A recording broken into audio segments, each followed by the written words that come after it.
All right, so welcome back. Tonight we're going to start at the very beginning, kind of like the sound of music, a very fine place to start. The Bereshit. The Bereshit is in the beginning, that's the Hebrew word. And here's what we're going to find out. We're going to I'm going to ask the question, can the Messiah be found in the very first sentence of the Bible, if not the very first word? If so, where and how can we see it? God told us from the very Bereshit, the beginning. So now, this is Genesis 1:1 right here. We're going to take a look at how John, the Gospel of John, what he was looking at in Genesis 1:1 when he wrote in John 1:1 through 5, English Standard Version. In the beginning, Bereshit, was the Word. The Word was with God. The Word was God. He was in the beginning with God. Notice how it's highlighted in green. And it's highlighted in green because this whole presentation, this whole lesson is about this in green. He was in the beginning with God. All things were made through Him, and was not anything made that was made without Him. In Him was life, and the life was the light of the men. The light shines in the darkness, and the darkness has not overcome it. Now we're going to pause right here. John is looking at Genesis 1:1. And if you look at Genesis 1:3, it says, God said, let there be light. So let's think about this. What was he looking at? It says, in Him, who is Him? God. The Messiah, right? In the Messiah was life, and life was the light of men. So a lot of people say, are you telling me that Jesus was created? No. That's not what this is saying. What this is saying is what was created was salvation. Messiah's mission, purpose, destiny, whatever you want to call it, that's what was created. That was our life. That was our light. And that salvation cannot be overcome by darkness. So when you see Genesis 1:3, let there be light, what it's talking about is the light of salvation of men. Because on day 4 was the sun, moon, and stars. Are you getting that? He's thinking about that. I know, that's totally foreign, isn't it? But I'll prove it. Let's keep on going. This is what John is looking at. All right. This is Genesis 1:1. The red is the very first word, Bereshit, which was all this is going to be about Bereshit. So everybody repeat after me, Bereshit. Bereshit. Barach. Barach. Elohim. Elohim. Et. Et.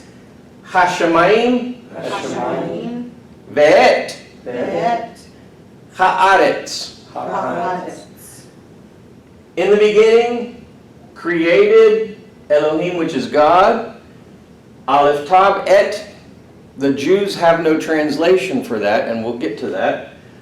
Hashemayim, the heavens, Ve'et, and Haaretz, the earth. Now you'll notice that I have this highlighted in yellow, the Aleph Tav. Why is it highlighted in yellow? Because it's connected to Elohim, which is God. God begins with the letter Aleph. Aleph is like A in English, the first letter, and it's always associated with the Creator, God. So connected to Elohim, through everything is the Aleph Tav. And you say, okay, look in Revelation 21:5, where it says, and the one sitting on the kiseh, the throne, says, behold, I make all things chadash, which is new. And he says, write for these devarim, which is words, that are ne'emanim and amitim, which means they are trustworthy and true.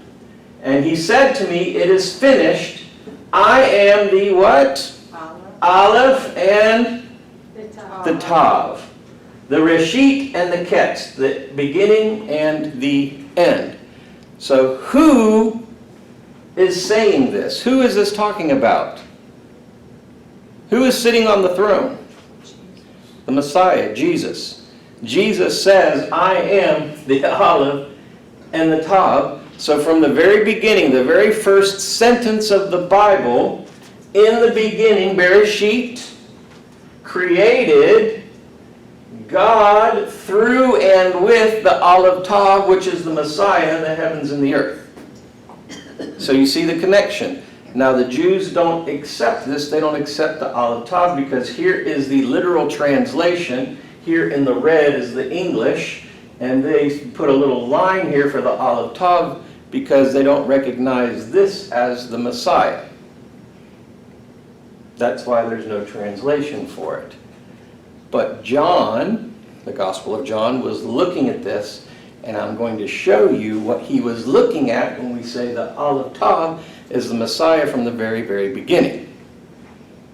Did the Jews, prior to the Messiah, how did they treat that Aleph Tav? Kind of like a connector. They think it's like a grammatical connector. Okay, so they still felt that this didn't have anything to do with the Messiah. Right.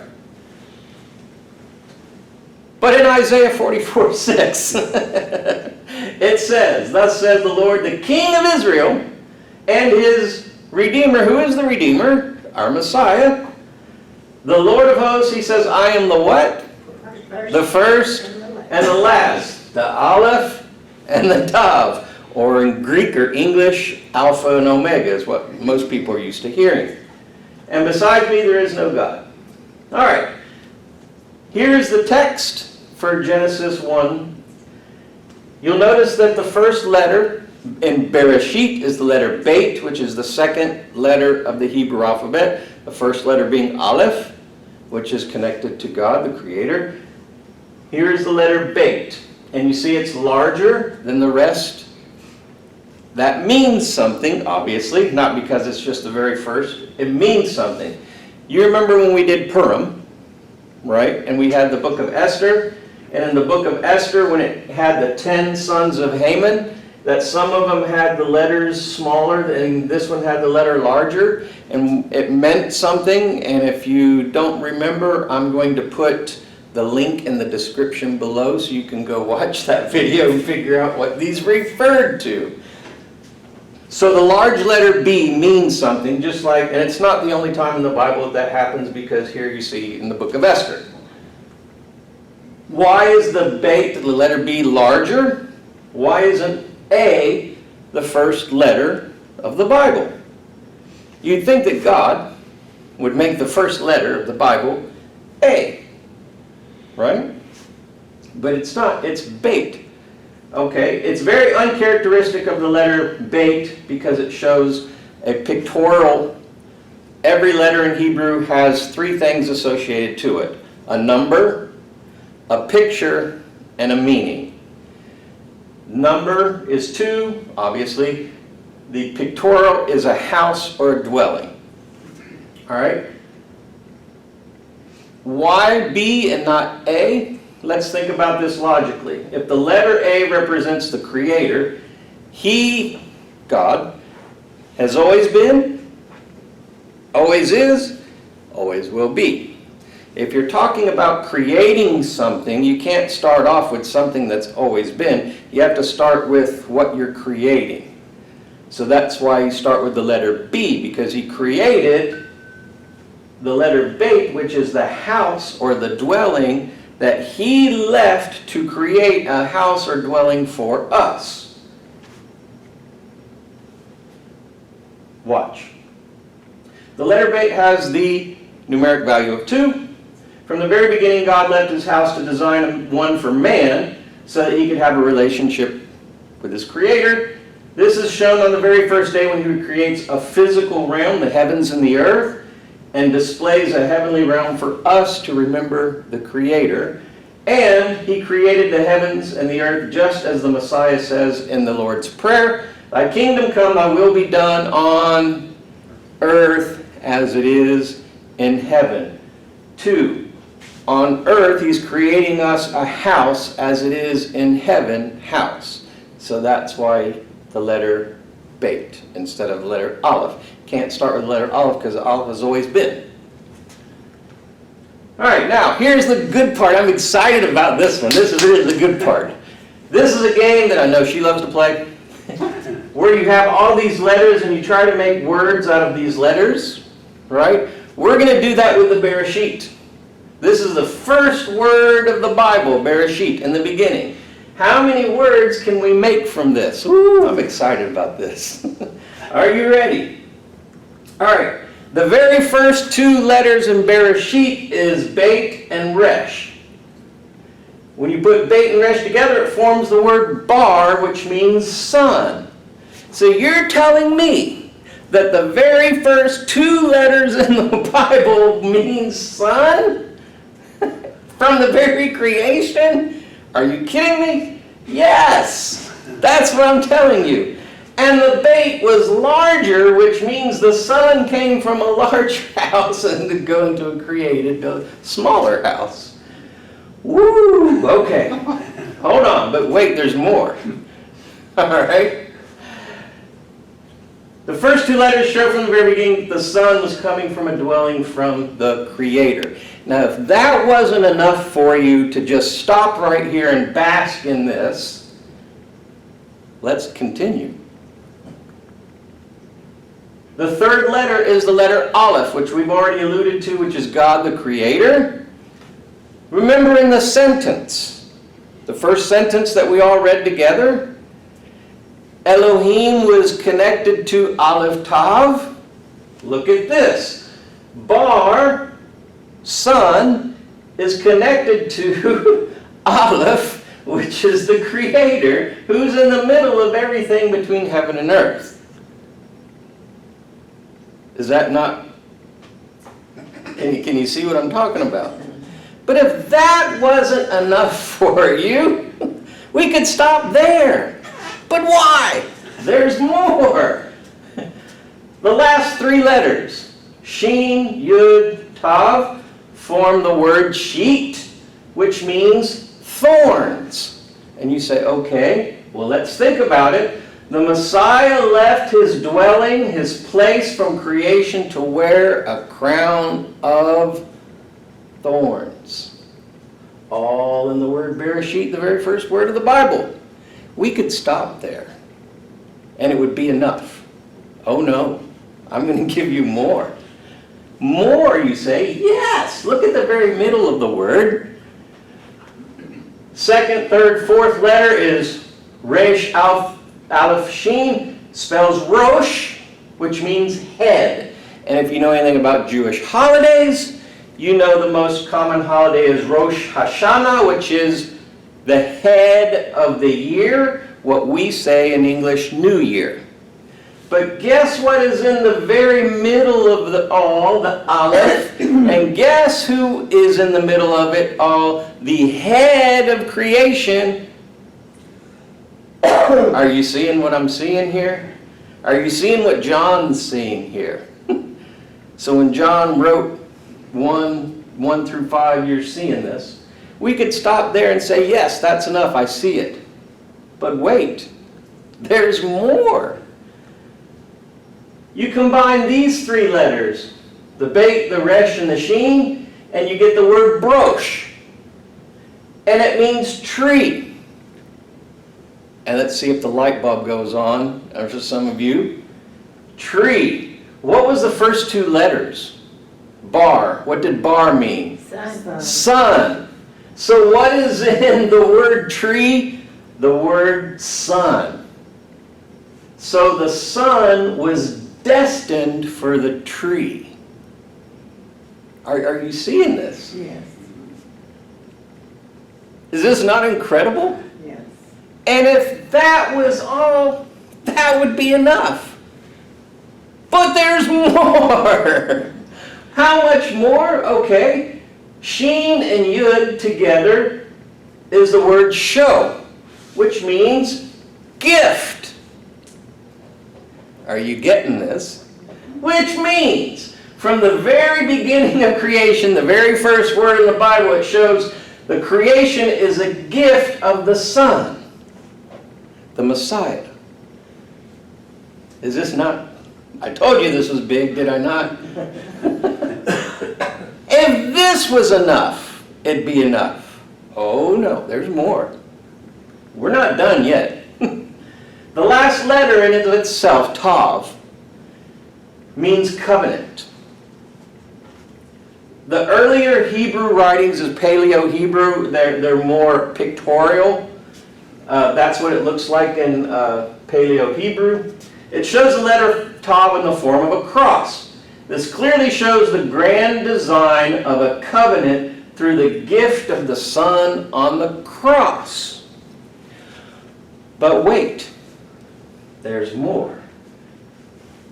Jewish history says that the mark that God put on Cain's forehead was probably the letter Tav, because what he was doing was showing Cain, he was giving him a covenant that I'm not going to kill you. I'm giving you mercy and grace that you don't deserve. So the Tav, for us, is the cross of Jesus. It's a covenant for us saying, I'm not going to kill you. I'm going to show you mercy and grace that we don't deserve. In the very first word, Bereshit. All right? You're with me so far? All right. Bereshit. Let's go over everything we just did. The very first one was enough, but let's go over all of them. So the first one was the word bar, which means son. The second one was the aleph, which was God. The third one was the word sheet, which means thorns. The fourth one was rosh, which means head. The next one was brosh, which means tree. The next one was show, which means gift. And the last one was the last letter tav, which means covenant. Oh my gosh! What does Bereshit say? Bereshit says that the Son of God will have a crown of thorns on his head on a tree as a gift for a new covenant. All in the first word, the Bereshit. Did I tell you that this was big? Yes. Yeah. In the first word. We haven't even done the sentence. Goodness gracious. I told you the first word, from anybody that knows nothing about the Bible to somebody who knows everything about the Bible, and everybody in between can present this to people to show the gift of the Messiah. And what this is the whole gist of the Bible. From the very beginning of creation. Look at the heavenly design of 7. There were 7 words that we found in Bereshit. There were 7 words in the first sentence.